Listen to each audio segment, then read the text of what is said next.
I come to the floor today to comment on statements made by the majority leader earlier today on this Senate floor, and he made those after President Biden this morning signed another expensive executive order relating to climate change.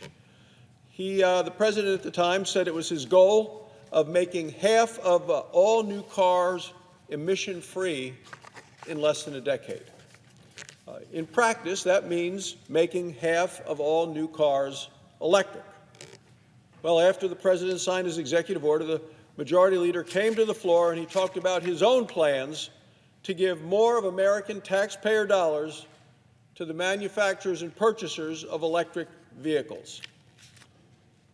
He said, quote, "We hope to add large parts of the plan." Well, where does he want to add it? Well, he wants to add it to the reckless Democrat tax and spending plan. Madam President, the American taxpayers are already giving billions and billions of taxpayer dollars to electric vehicle manufacturers and owners. Electric vehicle makers have been given free tax dollars for 30 years. The truth is, electric car buyers don't need more taxpayer money. They have plenty of their own. Today, the market for electric vehicles is very well established. There are more than 1 million electric vehicles on the road today. They're being made by everyone. General Motors, Mercedes-Benz, U.S. manufacturers, foreign manufacturers, they are being made all around the world. In fact, the U.S. Energy Information Administration projects that sales of light-duty electric vehicles is going to reach 4 million by the year 2025. And electric vehicle makers are doing just fine.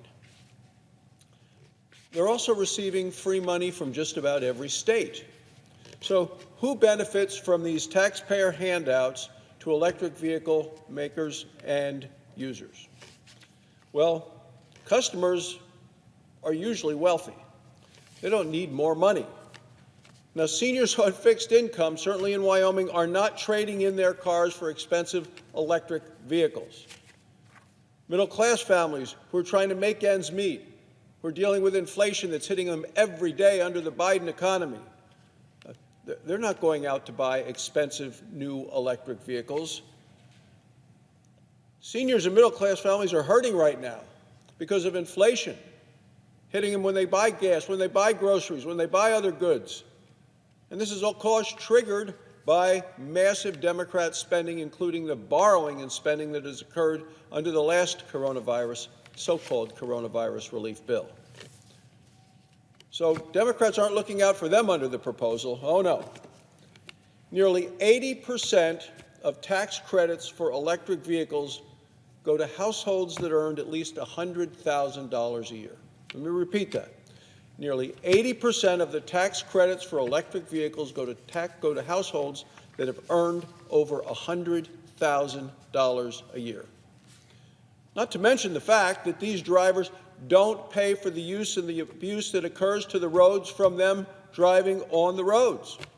The rest of us do. Anybody that puts gasoline in their car pays the gas tax. It goes to the Highway Trust Fund. It goes to repair damage done to the roads. So, Madam President, we're in a debate over infrastructure. Electric vehicles, no gas tax. That's the ordinary source of funding to do repair of our roads and our highways. Now, even though a Tesla puts as much wear and tear on the roads as a Ford Focus, the Tesla driver pays next to nothing to fix the roads. They contribute nothing to the Highway Trust Fund. One more Democrat giveaway to the rich. Electric vehicle owners don't need our tax dollars. They have enough. They should pay fair share for the use and abuse that they do of the roads on which they drive.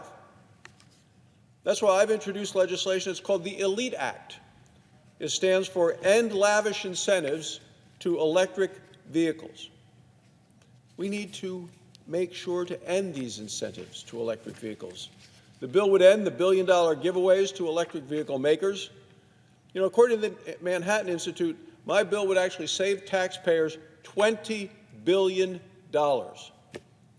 And at a time when middle-class families are hurting from inflation caused by Democrat spending, It's unconscionable that Democrats want to raise taxes to give more handouts to the rich.